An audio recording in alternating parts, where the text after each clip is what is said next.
A ver, quiero que quien nos escucha imagine por un momento que tiene un hilo de coser en las manos. Un hilo normal, físico.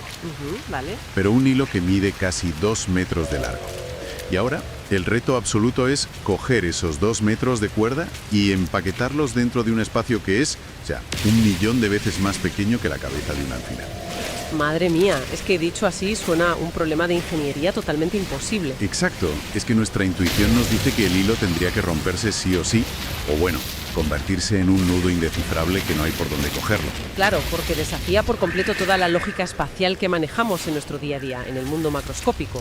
Es, digamos, el problema de empaquetamiento definitivo. Totalmente. Y lo fascinante aquí, lo que de verdad vuela la cabeza, es que este milagro logístico, esta auténtica imposibilidad geométrica, está ocurriendo ahora mismo, en este preciso instante. ¿Dentro de nosotros, no? Sí, dentro de prácticamente cada célula viva del cuerpo humano. Y ojo, no solo lo empaquetan a presión, sino que lo mantienen perfectamente ordenado y listo para usarse. Es que me explota la cabeza solo de intentar visualizarlo. Y bueno, con esta premisa tan brutal arrancamos la exploración de hoy. Que es una exploración muy especial, por cierto. Sí, porque este es el primer paso, el primer capítulo de una serie de 5 partes que nos hemos propuesto hacer. Queremos desgranar de una vez qué es el ADN y cómo funciona, pero bajándolo a la Tierra. Exacto. Un enfoque para quienes no somos biólogos moleculares, para entenderlo desde cero. Clásicos de biología molecular, los informes del genoma, artículos clínicos bastante densos. Y por otro lado, de forma súper curiosa, tenemos un ensayo histórico profundo sobre la guerra de 1948 en Oriente Medio. Que parece que no pinta nada aquí, pero luego veremos que encaja a la perfección. Ya te digo. Pero bueno, vamos a entender la maquinaria de la vida desde sus cimientos. Porque al cruzar toda esta información clínica, te das cuenta de que la biología, en el fondo, tiene muchísimo de lenguaje. Y esa es la clave. Esa es exactamente la clave, para no perdernos en la jerga científica, porque hay mucha. Ya es un mundo. Para entender esta molécula, el ácido desoxirribonucleico, hay que dejar de verla como una simple sustancia química, como un líquido en un tubo de ensayo. Vale, ¿y cómo la miramos entonces? Pues hay que empezar a verla como un texto. La analogía más precisa, y la que manejan los biólogos en las fuentes para explicar esto, es pensar en el genoma completo como la gran biblioteca de la vida. A ver, déjame llevar esa analogía un poco más lejos para visualizarlo bien. Si el genoma es una biblioteca inmensa que tiene todo el conocimiento para construir a una persona, esa biblioteca no puede estar llena de folios sueltos flotando por ahí.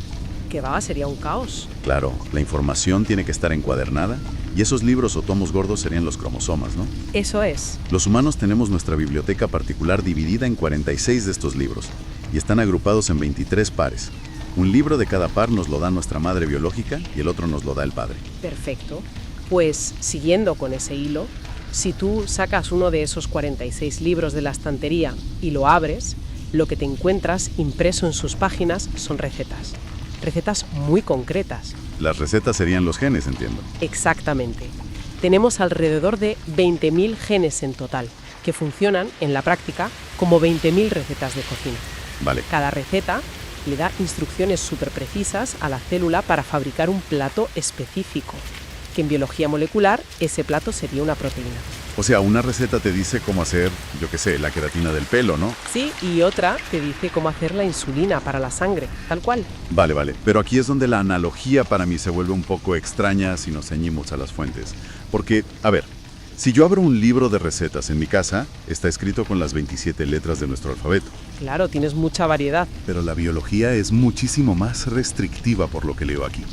Todo este recetario inmenso, todo lo que nos construye desde cero, está escrito usando un alfabeto de solo 4 letras. Es flipante. Es la complejidad extrema naciendo de una simplicidad absoluta. 4 letras. Es que se dice pronto. Esas 4 letras son los famosos nucleótidos adenina, timina, citocina y guanina. Que bueno, para simplificar en los manuales siempre se llaman A, T, C y G. Sí, mejor, porque si no nos trabamos. Ya te digo. Pero el prodigio real no son las letras en sí. Químicamente, como moléculas, son relativamente sencillas. El verdadero poder, el milagro, reside en la secuencia. en el orden exacto de esas letras. Claro, la combinación. Porque piensa que una sola célula humana tiene que leer unos 3.000 millones de estas letras seguidas. Espera, pongamos esa cifra en perspectiva un momento. Porque decir 3.000 millones suena mucho, pero se dice muy rápido. A ver, dímelo. Hice el cálculo antes. Si yo me pusiera a teclear una letra por segundo en un ordenador así, tac, tac, tac, sin dormir, ni comer, ni parar para ir al baño, ¿Sí? tardaría casi 100 años en escribir todo mi propio código genético. Es una barbaridad de texto. Es un volumen de información incomprensible. Y sin embargo, los datos de los proyectos del genoma que tenemos aquí muestran que todos los seres humanos compartimos el 99,9% de todo ese texto. Sí, somos prácticamente idénticos a nivel de código. O sea, la diferencia real, física, entre quien nos escucha ahora mismo y yo, está en un minúsculo 0,1% de esas letras. Y fíjate en lo que eso significa a nivel práctico. Porque ese microscópico 0,1% es lo que dicta por qué tú te puedes tomar un café a las 8 de la tarde y dormir a pierna suelta. Ya, ojalá. Mientras que otra persona se toma ese café y se pasa la noche en vela mirando al techo. ¡Qué locura! Dicta porque alguien puede digerir la lactosa perfectamente y otra persona no. Dicta el color de tus ojos, tu altura e incluso la predisposición genética que tienes a ciertas enfermedades autoinmunes. Todo en ese 0,1. Todo ahí. Y si ampliamos el foco a otras especies, bueno, la cura de humildad es aún mayor. Compartimos hasta el 98% de nuestro texto con un chimpancé.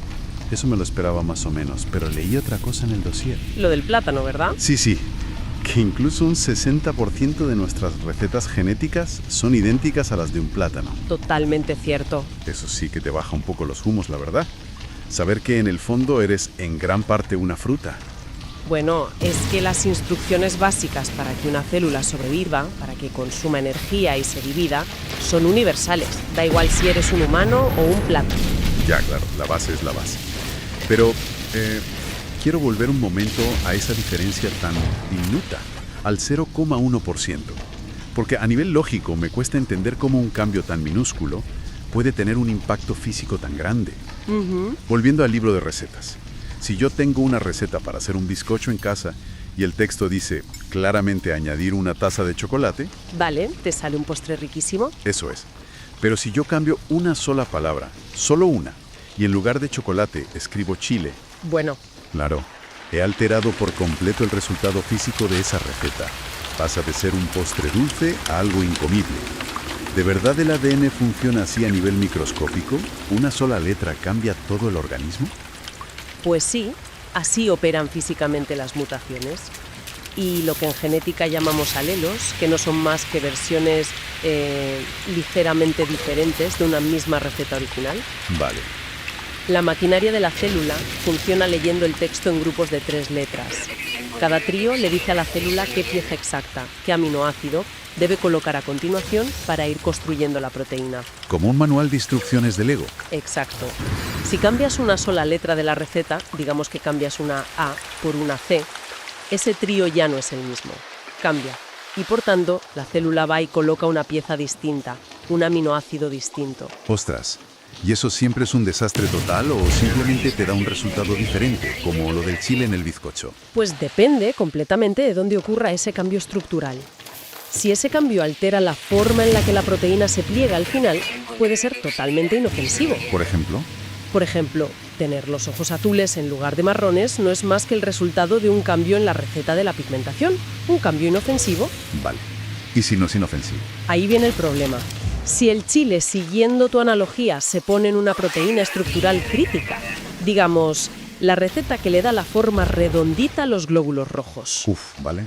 Esa única letra de diferencia, una sola, provoca que la célula colapse físicamente en forma de hoz, como una media luna, y eso causa la anemia falciforme. La ortografía importa muchísimo porque en biología la forma física de la molécula dicta directamente su función. Tela. Vale, creo que entiendo el qué y el por qué.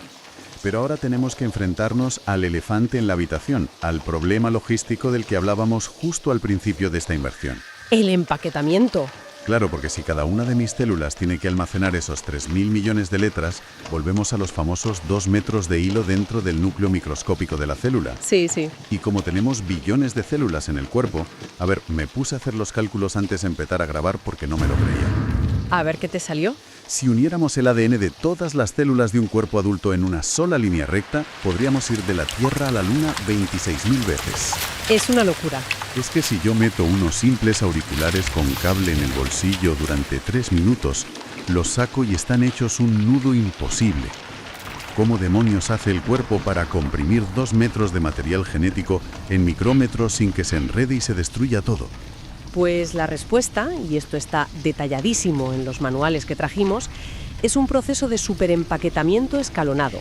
Es una obra de ingeniería mecánica espectacular. A ver, explícame los pasos. El primer nivel de protección es la propia forma de la molécula.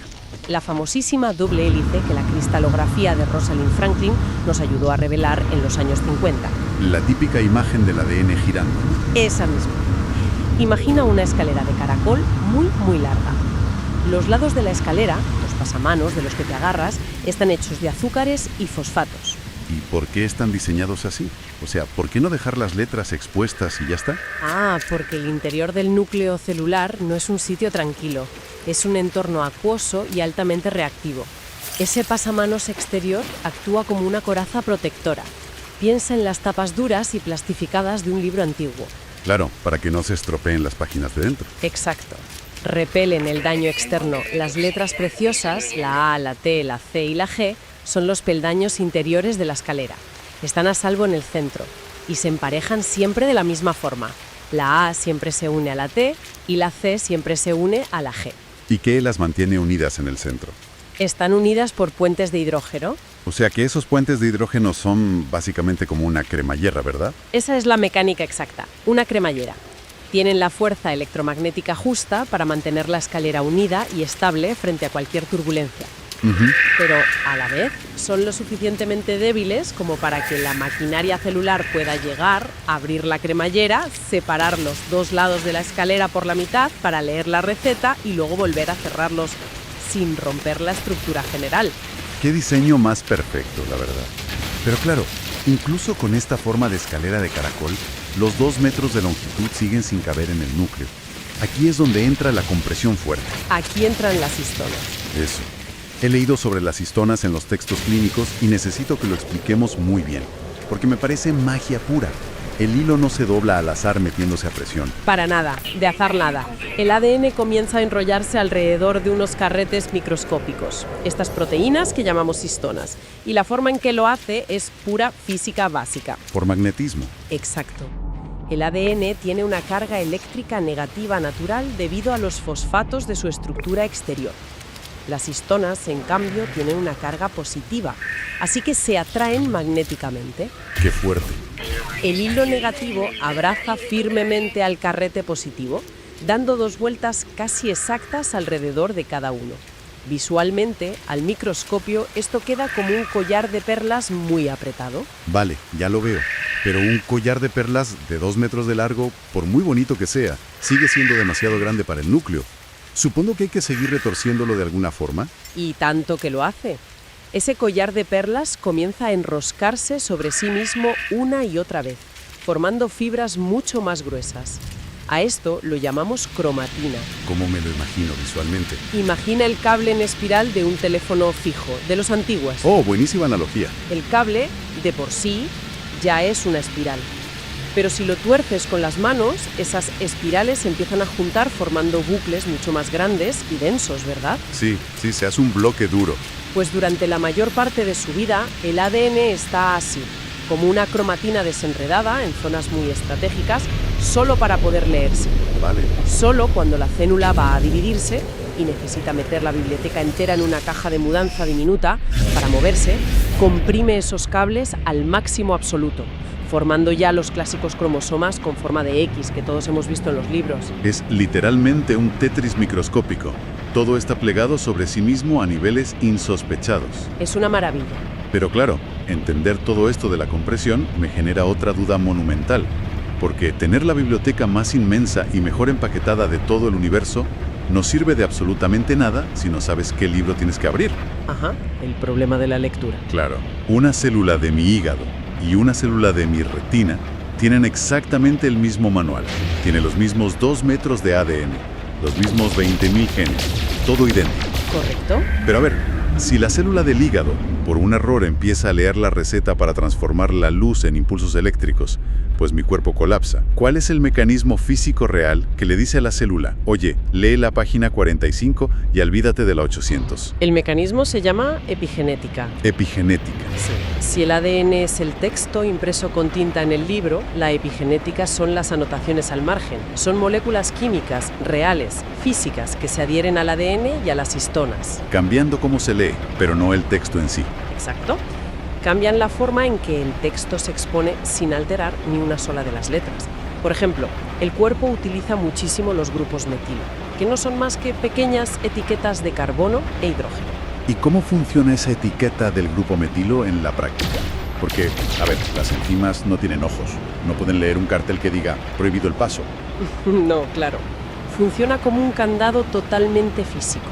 Cuando un grupo metilo de estos se pega a una sección concreta del ADN, cambia la carga eléctrica de la zona. Ah, vale. Y esto hace que el hilo se enrolle todavía más fuerte alrededor del carrete de la histona que decíamos antes. Lo aprieta tanto, tantísimo, que la enzima que se encarga de leer el gen literalmente no puede acceder a las letras. Físicamente no cabe. O sea, se bloquea por pura fuerza bruta. Esa receta queda silenciada por pura tensión física, sí. Por el contrario, hay otras etiquetas químicas que hacen que el carrete se afloje, dejando el texto súper expuesto para que se lea y se cocine esa receta miles de veces sin parar. Lo que resulta bastante inquietante de esto, y fascinante a la vez, es que leyendo las fuentes clínicas ves que el entorno cambia esas etiquetas, no son fijas. En absoluto. Si tienes niveles crónicos de estrés, tu cuerpo libera cortisol sin parar y esa química en la sangre altera los grupos metilo. O sea, tu dieta, tu entorno, si fumas o no, literalmente están poniendo y quitando candados físicos en tu biblioteca genética ahora mismo mientras hablamos. Es que el texto base es fijo, sí, pero su interpretación, su lectura, cambia radicalmente según la presión que el ambiente ejerce sobre él. Es brutal. Y esta idea tan profunda, que el texto base es inamovible, pero la lectura y la interpretación evolucionan dependiendo de qué partes iluminas o qué partes silencias, no solo se aplica a la biología molecular. No. Es exactamente la misma mecánica que define cómo construimos y leemos la historia de la humanidad. Vale, llegamos al punto clave. Y oye, antes de adentrarnos en esta conexión, creo que toca hacer una pausa obligatoria y súper explícita. Sí, fundamental. Para quien nos escucha, queremos dejar clarísimo que al meter este tema, no estamos tomando partido político por ningún bando. Ni de uno ni de otro. Totalmente. Nuestro propósito aquí no es opinar. Exacto. Simplemente estamos observando el material, el ensayo de Avi Shlaim sobre el conflicto de Oriente Medio, con la misma bata de laboratorio que acabamos de usar con las células. Solo reportamos lo que dice la fuente para ilustrar cómo funcionan las narrativas. Es que es el paralelismo perfecto, ya verás. El ensayo de Shlaim analiza cómo se ha contado la historia de la guerra de 1948, que es el momento histórico en que se funda el Estado de Israel. ¿Vale? Durante muchísimas décadas existió una lectura histórica tradicional, una historiografía sionista clásica, digamos oficial. Esta versión de la historia funcionaba igual que un gen que se expresa fuertemente. ¿Por qué? Porque era esencial para la función de supervivencia de la célula, que en este caso social, la célula sería la construcción de una identidad nacional súper cohesionada en medio de un entorno muy hostil. Y si nos ceñimos al texto del ensayo, esa lectura tradicional relataba el conflicto como la clásica historia de David contra Goliat, ¿verdad? Exacto. Una comunidad judía pequeña y asediada enfrentándose a las inmensas y poderosas naciones árabes vecinas. Además, en esa expresión de la historia, la responsabilidad de que no hubiera paz después de la guerra recaía enteramente en lo que se describía como la intransigencia árabe. Esa era la narrativa dominante, sí. Esa era la receta que se estaba leyendo y enseñando en las escuelas. Las otras partes del texto histórico estaban, usando nuestra analogía de los genes, fuertemente metiladas, o sea, silenciadas con un candado físico. Hasta que el entorno cambió, y ese cambio de entorno obligó a abrir esos carretes apretados. ¿Qué pasó exactamente? Pues que en los años 80 Israel aplicó la regla de los 30 años para sus archivos gubernamentales. Ah, la desclasificación de documentos. Eso es. Documentos estatales clasificados, diarios íntimos de líderes, actas de reuniones militares estrictamente secretas. Todo ese código fuente primario de 1948 quedó repentinamente disponible al público. Se quitaron los candados epigenéticos del archivo. Tal cual. Ese cambio ambiental permitió la aparición de lo que se conoce como los nuevos historiadores. Académicos de Israel como Benny Morris, Ilan Pappé y el propio Avi Shlam. Ellos entraron a los archivos a leer las páginas que antes tenían la etiqueta de silenciado. Es como si una enzima de pronto pudiera leer una receta celular completamente nueva que llevaba décadas bloqueada. ¿Y qué encontraron al abrir esos archivos? ¿Cómo cambió la lectura o el fenotipo de esta historia? Pues, al leer los documentos internos, las anotaciones al margen de la historia cambiaron de color radicalmente. El ensayo de Schleim señala que estos historiadores demostraron con documentos oficiales en la mano que la dinámica de David contra Goliat no era del todo precisa a nivel puramente táctico. ¿En qué sentido? Aunque las naciones árabes eran mucho más grandes en población general, las fuerzas judías terminaron teniendo superioridad numérica y militar real en el campo de batalla. ¡Ostras! Y además, encontraron registros que indicaban que sí hubo una influencia activa e incluso directrices militares israelíes claras en el éxodo de gran parte de los refugiados palestinos. Algo que la lectura tradicional anterior silenciaba por completo. Ya veo. Pero lo que más me llamó la atención a mí al leer esta fuente fue el tema de las negociaciones de paz. Porque la narrativa tradicional que nos explicaban decía que nunca hubo ofertas del otro lado, no. Vía la receta oficial, sí. Pero los archivos desbloqueados mostraron que sí existieron acercamientos. Por ejemplo, se menciona que el coronel Husni Saim, de Siria, hizo ofertas de paz bastante concretas que fueron desestimadas por Israel. A nivel estratégico, ¿por qué ignorarían una receta de paz si el objetivo a largo plazo de cualquier nación debería ser estabilizar su región?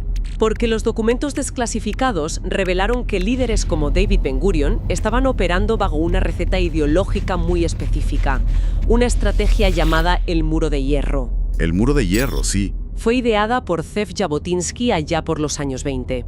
Esta doctrina dictaba textualmente que no se podía esperar que la población árabe aceptara voluntariamente un Estado judío por medios diplomáticos normales. No iba a pasar. Vale. Así que la única manera de sobrevivir era construir un muro de hierro de poder militar inexpugnable. Consistía en negociar únicamente desde una posición de fuerza absoluta y manteniendo el status quo, sin ceder territorio y sin permitir el retorno de refugiados. O sea que preferían retrasar un acuerdo de paz formal si el coste de firmar ese acuerdo debilitaba su posición estratégica frente a los vecinos. Exactamente. Fíjate. O sea que tanto la biología microscópica, que nos construye por dentro, como la historia nacional que nos define por fuera como sociedad, operan bajo las mismas leyes puras de información. Es que los paralelismos son increíbles. No son bloques estáticos. El ADN depende de esos candados epigenéticos, de esos grupos metilo, para revelar su panorama funcional, dependiendo únicamente de lo que el organismo necesite para sobrevivir en ese momento. Y la historia depende de los archivos. Depende de que se quiten las barreras de censura, la metilación estatal, para que podamos leer de una vez las perspectivas incómodas o silenciadas y ver la imagen completa y real de nuestro pasado. Es que la supervivencia, ya sea a nivel biológico o nacional, a menudo requiere simplificar el texto al principio para tirar hacia adelante. Claro, el instinto básico. Pero a largo plazo, una célula que no sabe adaptar su lectura epigenética a un nuevo entorno, irremediablemente desarrolla patologías, desarrolla cáncer o enfermedades. Buf, sí. Y una sociedad que se niega en redondo a leer los capítulos desclasificados de su propia historia, que se aferra a una única lectura dogmática y bloqueada, pierde la capacidad de entender el sufrimiento del otro. Y eso impide cualquier reconciliación duradera. La salud celular y la salud social requieren acceso al código completo, siempre. Me parece una manera brutal, pero brutal, de cerrar la primera parte de este viaje que estamos haciendo. Hoy hemos destripado la arquitectura de lo que somos. Y solo estamos empezando. Ya te digo. Hemos visto que cada uno de nosotros alberga, en espacios microscópicos, una biblioteca de 2 metros de largo, enrollada con una perfección matemática casi incomprensible. Así es. Sabemos que el manual entero de la vida humana se reduce a combinar 4 malditas letras, y que la magia real no está en la tinta, sino en quién y cómo decide leer los párrafos. ya sea en nuestro hígado o en los archivos clasificados de un país. Sin embargo, no podemos irnos hoy sin mencionar un último detalle mecánico. Algo que a mí personalmente, te prometo que me quita el sueño. Uy, a ver, cuéntame. Todo este andamiaje maravilloso del que hemos hablado tiene un talón de Aquiles enorme. Como hemos dicho, las células tienen que dividirse constantemente para mantenernos vivos y sanos, ¿no? Sí, claro, si no nos morimos. Pues cada vez que una célula se divide, tiene que copiar obligatoriamente esa biblioteca entera de 3.000 millones de letras para entregársela intacta a la célula hija. Claro, el proceso de replicación. Tiene que haber una copia idéntica del libro para la nueva célula. Pues la mecánica exacta de cómo se copia esto se llama replicación semiconservativa. La cremallera de los puentes de hidrógeno de la que hablábamos antes se abre por completo por la mitad. Se separa la escalera. Exacto. La célula conserva una mitad original de la escalera usándola como planticia y unas máquinas celulares increíbles, llamadas polimerasas, empiezan a construir la mitad nueva, emparejando letras, una A con una T, una C con una G, eso es. Pero lo hacen a una velocidad espeluznante. Hablamos de hasta 1.000 letras por segundo. 1.000 letras por segundo. Piensa en la locura frenética que es copiar 3.000 millones de caracteres a esa velocidad sin parar. La precisión matemática que exige este proceso es casi divina. Ya, pero ninguna máquina es 100% perfecta. Exacto. La biología no es perfecta en absoluto.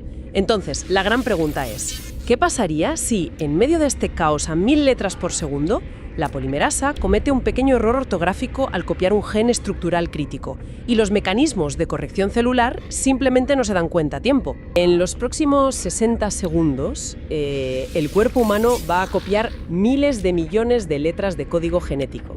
Es una cifra que marea, la verdad. Totalmente. Es una actividad frenética, microscópica y súper silenciosa que está ocurriendo ahora mismo en todos y cada uno de los que nos están escuchando. Y sin que nos demos cuenta en absoluto. Exacto. Y lo fuerte es que si en esa inmensa tarea de copiado el cuerpo se equivoca en una sola letra, bueno, de manera crítica, claro, las consecuencias podrían ser catastróficas. Catastróficas a nivel vital, ¿sí? Y sin embargo, pues aquí estamos, respirando, pensando y funcionando. Así que, bueno, continuamos con la segunda parte de esta inmersión profunda sobre el ADN para principiantes. Que ya tocaba entrar en materia. Ya te digo. A ver, en la primera parte establecimos un poco las bases. Vimos que este manual de instrucciones está escrito con solo 4 letras químicas. La adenina, la citosina, la timina y la guanina. Las famosas A, C, T y G. Eso es. Y que están organizadas en esa archiconocida escalera de caracol. Pero el objetivo de hoy es la acción pura y dura. El movimiento. Sí. La misión de este análisis es descubrir cómo se lee ese manual, cómo se copia sin apenas fallos y, lo que yo creo que es lo más importante, cómo pasa de ser un simple archivo inerte a fabricar un ser humano vivo. Claro, es que, ese es el mayor salto conceptual de toda la biología molecular. Hablamos de pasar de la información a la materia física. ¡Ostras! Es verdad, suena a magia. Es que piénsalo, tener los planos arquitectónicos de un rascacielos guardados en un cajón no significa que el rascacielos se vaya a construir por arte de magia. Ya, los ladrillos no se apilan solos. Exacto. Necesitas extraer esa información, necesitas equipos de obreros especializados y necesitas materiales físicos para interpretar y ejecutar esos planos.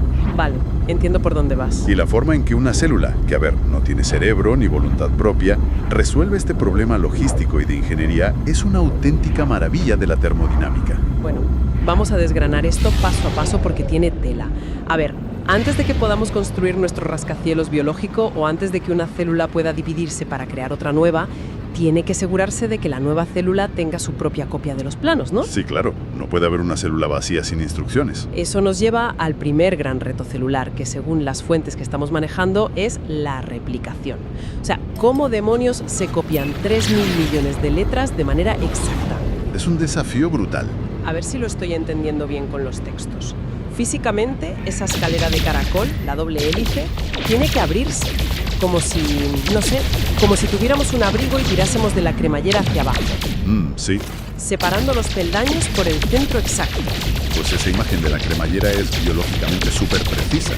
O sea, esa apertura es el paso fundamental e absolutamente necesario para que exista la herencia genética. Vale. Y lo verdaderamente fascinante aquí es entender el porqué de la precisión milimétrica de esta cremallera al abrirse y cerrarse. No es un proceso aleatorio en absoluto. Hay reglas fijas, entonces. Todo se basa en una regla de oro inquebrantable que rige a estas bases nitrogenadas, las letras. Hablamos de afinidad química pura y dura. Ajá. La adenina, la letra A, siempre va a emparejarse exclusivamente con la timina, la T, entre ellas. Actúan como imanes perfectamente calibrados. Como si solo encajaran ellas dos. Eso es. Y por el otro lado, la citosina, la C, siempre se empareja con la guanina, la G, porque, bueno, estas dos forman 3 puentes. Es decir, si lo visualizo como un enorme set de construcción de Lego, las piezas no son universales, ¿verdad? Para nada. O sea, la pieza A tiene 2 pequeños enganches y la pieza T tiene 2 huecos. Exactamente. Geometría pura. Entonces, por pura física y geometría, la pieza A no puede encajar jamás con la pieza C, porque la C tiene 3 huecos. Chocarían, Simplemente chocarían y se repelerían, ¿no? e inequívoco, para reconstruir la otra mitad. Ostras, claro, al saber lo que hay en un lado ya sabes lo que falta en el otro. Eso es. Si la maquinaria de la célula va recorriendo un lado de la cremallera abierta y lee la secuencia, digamos, adenina, citosina, timina, ACT. sabe por pura obligación química que en el lado opuesto tiene que ir construyendo la secuencia timina, guanina, adenina. Madre mía, es brillantísimo. Al conocer un solo lado, la célula ya tiene absolutamente toda la información necesaria para fabricar la escalera completa de nuevo. Y las fuentes llaman a esto replicación semiconservativa, ¿cierto? Sí, semiconservativa. Porque, o sea, cada nueva molécula de ADN conserva la mitad de la estructura original. Te quedas con una hebra antigua y fabricas una hebra completamente nueva. Es un mecanismo súper elegante. Muy elegante, sí. Pero aquí hay algo que me hace dudar un poco. Dime, A ver, estamos hablando de un proceso físico real. No son matemáticas abstractas en una pizarra. Son moléculas moviéndose a velocidades de vértigo en un entorno minúsculo, húmedo y caótico. muy caótico, sí. Entonces, si hay 3.000 millones de piezas de Lego intentando encajar constantemente, ¿qué pasa si el sistema falla? Ah, la gran pregunta. O sea, ¿qué ocurre si por una anomalía física extraña una pieza de adenina se fuerza y consigue pegarse torpemente a una guanina? ¿No hay margen de error en esta fábrica microscópica? Es una pregunta vital, porque como dices, la biología es húmeda, es caótica y desde luego no está exenta de fallos. Claro, algún error tiene que haber. Si esos emparejamientos erróneos sucedieran y se quedaran así constantemente, la acumulación de mutaciones en cada división celular sería insostenible. Sería un desastre. La vida compleja no podría existir. Nos desintegraríamos genéticamente en cuestión de días. ¡Ostras! Pero la evolución ha dotado a la fábrica celular de, digamos, un supervisor de obra implacable. ¿Un supervisor? Hay una proteína especializada, una enzima llamada ADN polimerasa, que es la constructora principal. Vale, la polimerasa. Es la máquina biológica que va viajando por la hebra abierta y va añadiendo las nuevas letras correspondientes. Pero su genialidad no radica solo en construir súper rápido. ¿Sino en qué? ¿En revisar? Exacto. Tiene una función de control de calidad. Tiene la capacidad de hacer, literalmente, corrección de estilo. Una revisión ortográfica en tiempo real. Espera. ¿Me estás diciendo que esta molécula sabe cuándo ha escrito mal una palabra química? Bueno, saber. O sea, ¿cómo puede saber algo si es solo una proteína ciega que va flotando por ahí? Lo sabe a través de la física y de la forma. A ver, cuando la ADN polimerasa coloca una letra equivocada por accidente, digamos, que intenta unir una A con una C. Que tienen enganches distintos. Exacto. Las formas geométricas no encajan. Esto crea un bulto microscópico, una deformidad física real en la estructura limpia de la escalera de caracol. Ah, o sea que se nota el bulto. Totalmente. Y la enzima, que avanza tocando la cadena, siente literalmente ese abultamiento inestable. ¡Qué locura! En milisegundos, su mecanismo se detiene, da marcha atrás, como si fuera la tecla de retroceso de tu teclado del ordenador, ¿Borrando el error? corta químicamente el enlace de la letra equivocada, la escupe o la expulsa, busca la letra correcta que sí encaja perfectamente sin dejar bultos y entonces ya continúa su camino. Eso es increíble.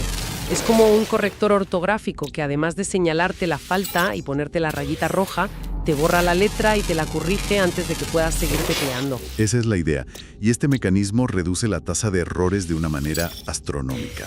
Me imagino. Pasa de un posible error cada, 10.000 letras a quizá un error cada 1.000 millones de letras. ¡Wow! Es un nivel de precisión y control de calidad que supera con creces a cualquier sistema de copiado artificial que los humanos hayamos inventado. Así es como la célula garantiza que la siguiente generación reciba un manual de instrucciones prístino. Vale, entonces el manual está copiado y está perfecto. Ya tenemos eso claro. Pero si analizamos el funcionamiento de la célula a nivel logístico, aquí nos surge un cuello de botella monumental en las fuentes. A ver, cuenta. Tenemos el ADN impecable, sí, pero está fuertemente empaquetado, súper enrollado y encerrado dentro del núcleo de la célula. Protegido al máximo. Y el núcleo funciona como la bóveda de máxima seguridad de un banco central o de una biblioteca nacional, ¿no? El problema es que las proteínas, que son el producto final, la estructura misma del cuerpo, se fabrican fuera de esa bóveda. En el citoplasma. Exacto, en una zona llamada citoplasma. Entonces, ¿cómo sale la información de la bóveda para construir cosas fuera, sin poner en riesgo la integridad del manual maestro original?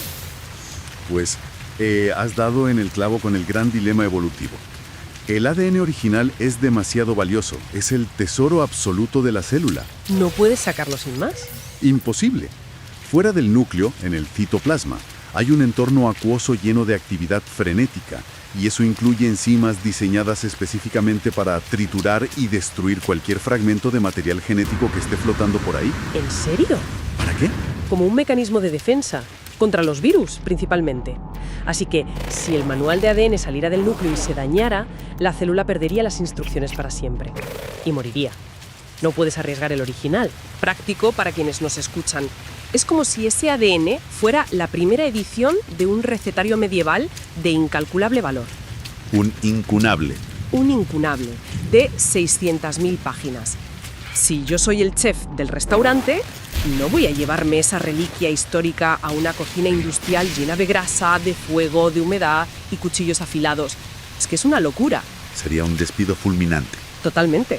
Lo que yo haría sería ir a la biblioteca con muchísimo cuidado, abrir el libro en la receta exacta del plato que necesito cocinar hoy y sacar una fotocopia en un folio normal. Exacto. Y me llevo esa fotocopia barata a la cocina, que si se mancha de aceite o se quema, pues me da igual. La tiro a la basura y ya está. El libro maestro sigue intacto y seguro bajo llave. Pues es que esa es la analogía perfecta para comprender la fase biológica que, en ciencia, llamamos transcripción. Transcripción, vale. La célula opera bajo esa misma lógica de seguridad. Cuando el organismo necesita fabricar una proteína concreta, por ejemplo, imagina que necesita insulina porque acaba de entrar un montón de glucosa al torrente sanguíneo. Vale, necesitamos insulina urgente. La célula no copia todo el genoma. Una enzima distinta, la ARN polimerasa, entra en la bóveda del núcleo, localiza únicamente la receta específica de la insulina, abre ese minúsculo fragmento de la cremallera genética y hace una fotocopia química. Solo de ese trocito. Solo de ese gen. Pero aquí está la clave del asunto. Esa fotocopia no se hace usando el resistente y costoso ADN. Ah, no. No, se fabrica un ácido nucleico diferente, el ARN mensajero. ARN mensajero, o sea, el nombre lo dice todo, es el que lleva el mensaje. Eso es. Pero, a ver, desde el punto de vista puramente químico, ¿por qué molestarse en crear un formato totalmente distinto? ¿Qué tiene de especial este folio desechable o el ARN en comparación con el tomo original de ADN? Pues hay un par de modificaciones estructurales críticas. Primero, el ARN mensajero no es una doble escalera de caracol gruesa y rígida. Es de una sola cadena, una hebra suelta. O sea, solo la mitad de la cremallera. Exacto.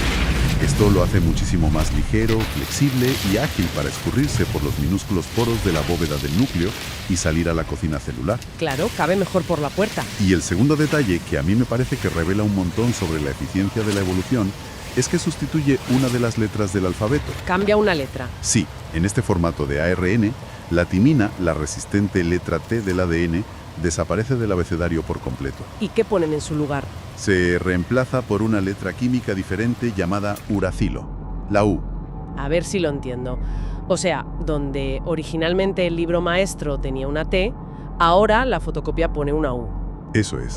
Pero ¿por qué la célula se toma la inmensa molestia de cambiar de idioma, de cambiar una letra entera, si al final el significado, la receta, es el mismo? Se trata de pura economía celular. Piénsalo en términos de gasto energético. Vale. La timina es una molécula muy costosa de fabricar energéticamente para la célula. Requiere mucho esfuerzo. Pero a cambio es químicamente ultraestable. Vale, ideal para el manual original. Exacto. Es perfecta para un archivo que debe durar décadas sin degradarse, como el ADN. Por el contrario, el uracilo, la U, es mucho más barato de producir para el cuerpo. Requiere menos recursos. Pero será menos estable, supongo. Correcto, es menos estable a largo plazo.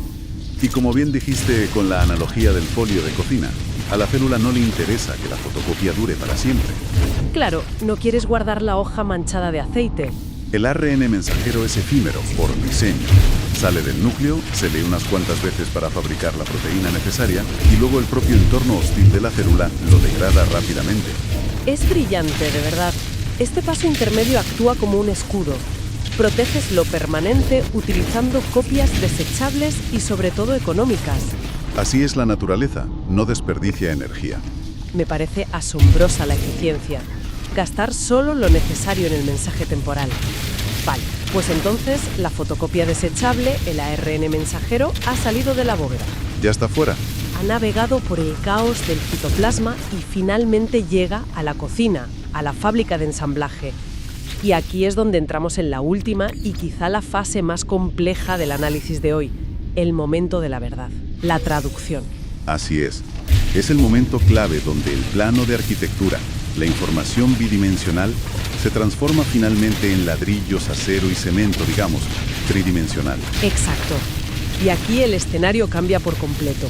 El ARN mensajero llega a una megaestructura dentro de la célula que se llama ribosoma. El famoso ribosoma. Que según los textos que hemos analizado, el ribosoma es, para seguir con nuestra imagen de antes, el chef principal de la cocina industrial. O una impresora 3D a nivel molecular, si prefieres esa imagen. Sí, también sirve. Aquí es donde el código genético va a dejar de ser código, letras, para convertirse en materia viva, tangible. Pero lo que a mí me vuela la cabeza de esta parte es cómo este chef, el ribosoma, lee la fotocopia. Porque resulta que no la lee letra por letra, de izquierda a derecha, de forma individual, como haríamos nosotros al leer un libro. No, es que hacerlo letra por letra sería matemáticamente imposible para conseguir la variedad inmensa que necesita la vida. Porque solo hay 4 letras. Claro, solo hay 4 letras. Si cada letra significara un ingrediente, solo podríamos hacer proteínas con 4 ingredientes distintos. Sería un menú muy limitado. Ya, una sopa muy aburrida. Y aquí es donde la maquinaria de traducción roza la perfección criptográfica. A ver. El ribosoma se ancla al inicio de la hebra de ARN mensajero y empieza a leer el código de 3 en 3. Lee bloques de 3 letras a la vez. De 3 en 3, vale. A estos tripletes se les denomina codones. Y cada uno de estos codones o tripletes representa la instrucción exacta y específica para un solo ingrediente físico. ¿Y esos ingredientes qué son? Esos ingredientes básicos de la vida son los aminoácidos. Existen 20 aminoácidos fundamentales que el cuerpo humano utiliza como bloques de construcción para absolutamente cualquier proteína.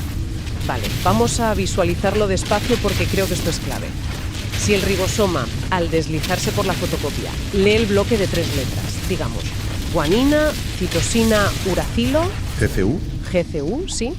El sistema sabe interpretar que eso significa literalmente trae el aminoácido alanina. Exactamente. Y si avanza al siguiente bloque y lee un triplete diferente, pues pide un aminoácido distinto. Es como leer palabras de 3 letras donde cada palabra es el nombre de un material de construcción concreto. Tal cual. Pero aquí me surge un problema mecánico enorme. Cuéntame. A ver, el ribosoma está leyendo el papel. Pero ¿cómo llegan físicamente los ingredientes ahí? El ribosoma no tiene manos para ir a buscar la alanina a la despensa celular, ¿no? No, no tiene manos. Entonces, ¿cómo aparecen mágicamente los aminoácidos en el orden correcto para formar la cadena? Magia cero. Hay otra asombrosa red de logística detrás de esto. Y para entenderlo, debemos introducir a los asistentes del chef, unos transportistas microscópicos. Vale, la trama se complica. En el citoplasma flotan millones de moléculas de otro tipo de ARN, diferente al mensajero, llamado ARN de transferencia. ARN de transferencia. Imaginémoslos como una flota de diminutos camiones de reparto. Me gusta la analogía. Cada uno de estos camiones tiene dos extremos muy particulares. En un extremo lleva enganchado físicamente un aminoácido específico. Su carga. Eso es. Y en el otro extremo tiene un código de barras, de 3 letras, un anticodón, que encaja perfectamente como un imán con las 3 letras del ARN mensajero que el ribosoma está leyendo en ese preciso instante. ¡Ostras! O sea, son llaves moleculares. Totalmente. El ribosoma está exponiendo el triplete del ARN mensajero, digamos la palabra para pedir alanina, y de todos los miles de camiones de reparto que flotan alrededor chocando aleatoriamente. Solo el camión que lleva la llave exacta para esa palabra logra encajar y entregar su carga. Es alucinante. Y funciona mediante colisiones y encajes químicos perfectos. Cuando el transportista correcto encaja en el ribosoma, suelta su aminoácido. ¿Y se queda ahí? El ribosoma une ese aminoácido al anterior formando un enlace fortísimo, como si fueran eslabones de una cadena metálica. Luego, el camión vacío se marcha a buscar otra carga a la despensa. Y el ribosoma avanza. Avanza exactamente 3 letras más. Expone la siguiente palabra, llega otro transportista distinto, suelta su aminoácido y el ciclo se repite miles de veces a una velocidad impresionante. ¡Madre mía! Así, eslabón tras eslabón, ingrediente tras ingrediente, se va tejiendo una larga cadena física. Y cuando el ribosoma lee un triplete especial que significa fin... Hay una palabra para el final. Sí, un codón de paraba. Cuando lo lee, suelta la cadena. Esa cadena lineal de aminoácidos, al quedar libre en el agua de la célula, empieza a atraerse y repelerse sobre sí misma por pura fuerza electromagnética, Se va arrugando. plegándose en una fracción de segundo hasta formar una compleja y caprichosa estructura en 3 dimensiones. Y en ese preciso momento acaba de nacer una proteína funcional. Uf, es vital que detengamos un momento el microscopio aquí para entender la magnitud de esto. Porque con tanto triplete, tanta letra, tanto camión de reparto y ribosoma... Es mucha información junta. Claro, y cualquiera de la audiencia que esté escuchando este análisis podría preguntarse legítimamente, bueno, ¿y por qué debería importarme a mí esta fábrica microscópica? Buena pregunta. Pues porque esas cadenas tridimensionales de aminoácidos plegados, las proteínas, son literalmente la materia prima de la que está hecha nuestra realidad. Sin duda. Son las que hacen absolutamente todo el trabajo pesado que nos define y nos mantiene vivos cada día. O sea, hablamos de la queratina, que le da estructura al carello y a las uñas. Ajá. Hablamos de la hemoglobina, que ahora mismo, en este instante, está transportando el oxígeno a cada rincón del cerebro de quien nos escucha. Las enzimas, que están triturando la comida en el estómago para extraer energía. Los anticuerpos del sistema inmune. Exacto, que patrullan la sangre buscando virus para destruirlos. Incluso los neurotransmisores que regulan nuestra capacidad de sentir alegría, ansiedad o concentración. Todo. Todo. Absolutamente cada uno de esos elementos físicos es una proteína recién salida del horno, fabricada por un ribosoma que acaba de leer una fotocopia desechable que a su vez salió del disco duro seguro, que es el ADN original. Y para darle la perspectiva final a esta escala monumental, quiero añadir algo. Dime. Este milagro de traducción molecular no ocurre una vez al día de forma aislada, en una esquinita del cuerpo. En el cuerpo de cualquier persona, este proceso íntegro, desde abrir la cremallera del código fuente, transcribir el mensaje ahorrando energía, hasta el ensamblaje perfecto en el ribosoma, Todo eso a la vez. está ocurriendo de manera simultánea en trillones de células, millones y millones de veces por cada segundo que respiramos, Es que no me cabe en la cabeza. con un nivel de calidad estadísticamente impecable. Una sola célula hepática, del hígado o muscular, puede estar produciendo miles de tipos diferentes de proteínas a la vez, respondiendo en tiempo real a las necesidades del cuerpo sin colapsar su propia red de transporte. Es brutal. Es el cenit de la ingeniería de la naturaleza. Recapitulando todo este viaje vertiginoso, parece una historia de ciencia ficción utópica. Un sistema automatizado absoluto infalible. Sí, lo parece. O sea, las fuerzas químicas abren el genoma como una cremallera precisa, la enzima corrige sus propios errores sintiendo los bultos moleculares, se imprime una fotocopia temporal segura usando uracilo, los camiones de reparto encuentran el código exacto y el ribosoma ensambla la vida misma a un ritmo frenético. Todo como un reloj suizo. Exacto. Visto desde este prisma mecanicista, da la sensación de que el código genético humano es una fortaleza inexpugnable, como un sistema operativo blindado donde, bueno, si el manual está bien escrito desde el día que nacemos, la máquina funcionará siempre en condiciones de perfecta armonía, independientemente de lo que hagamos. Claro, parece un sistema infalible cuando lo analizamos y lo describimos de forma teórica, bajo condiciones perfectas y asépticas, como de laboratorio. Es súper reconfortante pensar en el ADN como un destino fijo e inamovible.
descargada.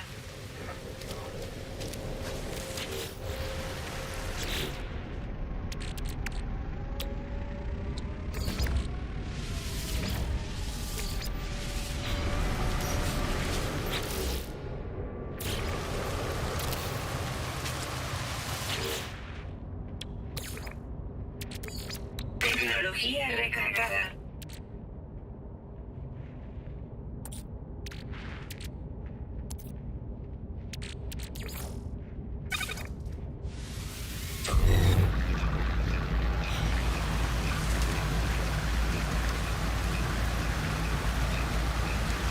Protección contra la toxicidad disminuyendo.